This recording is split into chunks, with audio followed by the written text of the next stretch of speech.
Can the Boston Bruins avoid losing their fourth game in a row heading into the All-Star break tonight in Toronto? Let's hope so, because a record of 38, 8 and 5, that would be disastrous, right? Not really. Let's get into it, shall we? You're Locked On Bruins, your daily podcast on the Boston Bruins. Part of the Locked On Podcast Network, your team every day.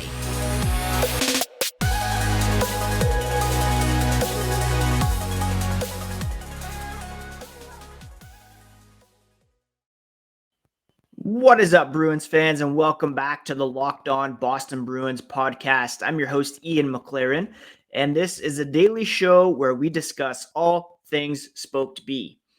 Today is Wednesday, February 1st, and I want to thank you so much for making Locked On Bruins part of your day in January, the biggest month in the history of the podcast, and hopefully even bigger things are ahead. So please do smash that subscribe button on your favorite podcast app, on YouTube, so that you never miss a thing. Today's podcast is brought to you by FanDuel, the official sportsbook of Locked On. Make every moment more by visiting FanDuel.com/LockedOn today to get started. If you're on Twitter, Instagram, you can find the podcast at Locked NHL Bruins. You can find me, my dad jokes, hockey tweets at Ian C. McLaren. And stay tuned till the end of the episode, where I'll be announcing the winner of the Patrice Bergeron Tim Hortons mini stick for reaching the 1,000 subscriber mark on YouTube. The Bruins, after a couple days off, are in action tonight, taking on the Toronto Maple Leafs in Toronto. I was going to say at the Air Canada Centre, but it's now Scotiabank Arena, I think. We're going to preview this game specifically later on in the podcast, but I wanted to begin by looking at the big picture. And sure, the last three games have been disappointing. The Bruins are on their first somewhat extended losing streak of the season, although it's still countable on one hand. They're trying to keep things in perspective, though, and as they should. They've had a historic first half, sitting at the top of the NHL standings through 50 games with a record of 38, 7 and 5, 81 points, and they are well ahead of second place Carolina in the league standings, now 7 points ahead after the Hurricanes won last night. So it's not a huge lead, but it's still a pretty healthy lead heading into the All-Star break, and they could bump it back to 9 points tonight with the lead, with a win, I should say. Jim Montgomery echoing what we should all be saying with the statement that the Bruins are ecstatic with their record and how well they've consistently played. Sometimes you get too immersed in the now, you dwell on what's been happening. Easy to get pulled into a funk. They've lost 3 games, need to make all these changes. What is wrong? How can they fix it? Who needs to be traded? What needs to be added? But the Bruins are trying to recognize what they're doing wrong, correct it, so that it doesn't become a prolonged funk. And that's all you can ask for at this moment. Take these losses, turn them into learning opportunities. Adversity only makes you better. Jim Montgomery, he knows this better than anybody. He said, you fail in life, you get up, you get stronger, you get better. And he was very impressed with the way that they practiced yesterday, their mentality heading into the game tonight against Toronto. Bruins alternate captain Brad Marchand echoing those sentiments, saying, you aren't going to coast through the regular season. Nobody does. Nobody can without taking some bumps. He said, the Bruins are good, but they're not that good, meaning they're not going to maintain an 850 point percentage throughout the season. Nobody does. They're not going to run through the league. They never thought that for a second. Even if you look at the games they won early on, they won because they played the right way, they played hard, and they found ways to win. They weren't dominating every game per se, even though they do have a league high plus 78 goal differential. There's too much parity in the NHL to expect to win every single night. Just look at the Eastern Conference, where, yes, there's the loser point in play, but there are 14 of the 16 teams who are at 500 or better this season, have 50 points or more. It's insane. And that the Bruins have amassed so many points to date is a testament to what they're capable of. And losing 3 games doesn't mean all that happened up to this point doesn't mean a thing. And again, it doesn't really matter what you do in the regular season. Anyways, Brad Marchand said you could win every game, but if they don't win in the playoffs, it doesn't mean as much. I mean, obviously, if you went 82-0 in the regular season, yes, that would be pretty meaningful. However, the ultimate goal is to win the Stanley Cup, and that's what they are intent on doing. They're going to learn from these 3 losses in a row, and they're going to take those lessons and try to take this game away from the Toronto Maple Leafs tonight, who will be without Austin Matthews, but still a very talented team. We'll take a look more at this game specifically here in a moment, but Jim Montgomery saying, and I think we all feel this as fans as well, you want the Bruins to go into the break on a high, especially playing the team that's right behind them in the standings, a very good hockey team in the Toronto Maple Leafs. It's a great test to try to get out the little funk that they're in, and it would be a great win heading into the break. We'll take a look at the Maple Leafs specifically, preview tonight's game here in a moment. First, this episode is brought to you by FanDuel. And FanDuel.com is an exciting new sports betting partner that we have here for the Locked On Podcast Network. They're the #1 sports book in America. And if you're new to FanDuel, even better. You have so many great features to explore that make betting on sports fun and easy. To help you get started, FanDuel is offering a no-sweat first bet on Super Bowl 57. You'll get up to $3,000 back in bonus bets if your first bet doesn't win. FanDuel lets you bet on everything from the money line to point spreads, who will score a touchdown. Their app is safe, secure, super easy to use, and best of all, you can get paid instantly on your winnings. Join FanDuel today at FanDuel.com/lockedon to claim your no-sweat first bet on Super Bowl 57. That's FanDuel.com/lockedon. Make every moment more with FanDuel, the official sportsbook partner of the NFL. All right, so the Boston Bruins are in Toronto for a game against the Maple Leafs. These two teams have met twice so far this season. The Maple Leafs winning the first game back in November. We all, of course, know that that was the weekend of Mitchell Miller signing and everything that came along with that. The Bruins losing 2-1. They rebounded with a 4-3 victory on home ice just a couple weeks ago, January 14th, beating the Toronto Maple Leafs. 1 game left back in Boston on April 6th. I mentioned that Austin Matthews is out of the lineup currently with a knee sprain that will keep him out of the lineup for a minimum of 3 weeks. No doubt if Boston wins tonight, you'll hear, oh, they beat them without Austin Matthews, big deal, whatever. It's still a pretty talented team with some high-end forwards led by wingers Mitch Marner and William Nylander, both of whom have 59 points through 51 games this season. Nylander leading the way with 28 goals. John Tavares still kicking around, point per game. You have Michael Bunting, who chips in offensively, Morgan Riley, Mark Giordano leading the way on the back end. In net, it will likely be Ilya Samsonov, a .917 save percentage so far this season with a 17-5-2 record for the Maple Leafs. So he's been very good in net for them.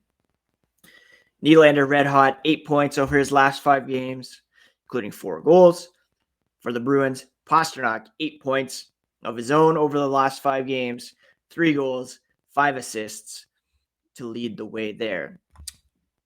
It'll be interesting to see who gets the call in net for the Bruins tonight. Linus Ullmark with a perhaps his worst start of the season the other night in Carolina. He still has a .936 save percentage and a .190 goals against average. Do they turn to him and try to help him go into the break on a high note? Or do they go to Jeremy Swayman, who's played very well as of late as well? 12-3-4 record with a .914 save percentage. Jim Montgomery's call. They have been going kind of back and forth lately, which would mean Swayman would be in line to get the start. We'll see. Now, in terms of how these teams stack up, you have the third-ranked goals per game in Boston, 3.7. Maple Leafs are 8th in goals per game at 3.39. These two teams are also very strong defensively. Boston, fewest goals allowed this season, 2.12 per game. Maple Leafs, not too far behind at 5th place, albeit allowing 2.65 goals per game. Penalty kill is where things could get interesting. Boston ranks first, still at 86.2%. Maple Leafs, middle of the pack, 16th at 79.2%. Boston's power play is ranked 6th, 25.3 success rate, although been pretty abysmal as of late, 0 for 12 on this road or over the last 3 games anyways. Maple Leafs rank 7th on the power play with a 24.7% success rate. So it could come down to special teams. Goaltending will be a factor. These two teams are fairly evenly matched, and it should be a very interesting one indeed. Now, as far as the Bruins lineup, they had recalled both Jacob Lauko and Vinny Lettieri from AHL Providence, sending Jonah Koppinen and Mark McLaughlin back to the AHL. Unfortunately for Lettieri, he was injured during practice on Tuesday, a lower body injury. He needed assistance to get off the ice. He needed crutches afterwards. He will not travel to, he did not travel to Toronto.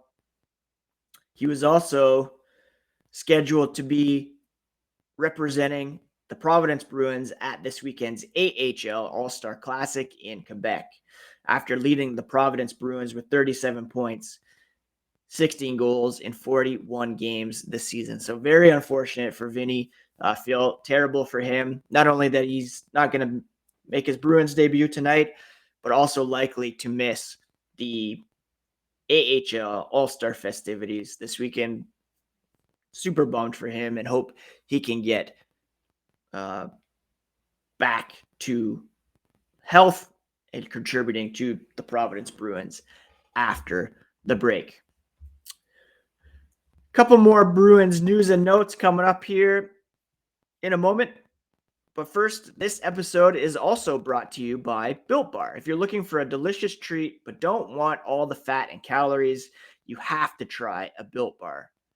What makes them so good? Well, for starters, they're all covered in 100% real chocolate, and they come in unbelievable flavors like churro, peanut butter brownie, coconut almond. I'm not sure how they do it, but these bars taste like a candy bar while maintaining amazing macros. What's even better is that they're healthy. Only 130 calories, 4 grams of sugar, 17 grams of protein. And you don't need to wait around to get a box. We've been talking about how you can order them at built.com. You can still do that, but now you can get them at your local Walmart or Sam's Club. Head to your nearest Walmart, walk to the pharmacy section, grab a 4-box of Built Bars, or if you're close to a Sam's Club, run in, grab a 13-bar box with our hit flavors, and thank me later because they are indeed so good and healthy for you. Some good news on the injury front. Jake DeBrusk put on a non-contact jersey and practiced with the team for the first time since suffering a hand and foot injuries at the Winter Classic on January 2nd. He began skating on his own last week, and he's on target to return to the Bruins lineup in their first game after the bye week, a home matinee against the Washington Capitals on February 11th. Jim Montgomery saying he'd be shocked if DeBrusk doesn't play in that game, which is great news for the Boston Bruins. Jacob Lauko played 7 games for the Bruins back in October and November. He will play tonight in Toronto. He's been looking forward to it for the past couple of weeks. He said of being called back up, he was hoping to get a call with injuries to DeBrusk and Nosek. Happy that it came on Monday, that he's traveling with the team, feels good, and he's excited. He has 8 goals, 14 points in 29 games for Providence. He had 3 points. He had registered points in 8 of his last 12 games with Providence. Last month or so, his games where he wants it to be, and took some time for him to get his game back after returning to Providence. Felt disappointed. Wasn't a complete disappointment. His whole stint in Boston to start the season was more than he expected, so he was happy that he had the opportunity to be there at first. Wasn't playing his game the way he wanted to when he was first demoted, and he's excited to get back with the Bruins tonight. I think that's it for today's episode, my friends. Quick preview of tonight's game. Bye week coming up. All-Star festivities this weekend. We know the Bruins will be represented by David Pastrnak, Linus Ullmark, head coach Jim Montgomery. And then they'll be off for the whole following week until February 11th, which is a Saturday. I myself am headed on vacation, leaving tomorrow, coming back on February 9th. I will be bringing my laptop for entertainment purposes, but if something big happens with the Bruins, I'll be sure to jump on and expect a podcast in your feeds tomorrow to recap tonight's game. Now, I promised I would announce the winner of this Patrice Bergeron Tim Hortons mini stick. Did a draw after we hit the 1,000 subscriber mark on YouTube. And I'm happy to announce that Jason LaFleur of Brooklyn, New York, will be receiving this Patrice Bergeron mini stick. Very happy to be sending it across the border to someone for whom it's not available. For whatever reason, I also have this Austin Matthews one. Could give it away. Could sell it. Who knows? Don't really want it in the house. All right, friends. Have a great Wednesday. Talk to you again here tomorrow to recap Bruins Leafs, to update the cup check, and bring you all the latest on the black and gold on the Locked On Boston Bruins podcast, part of the Locked On Podcast Network, your favorite team every single day.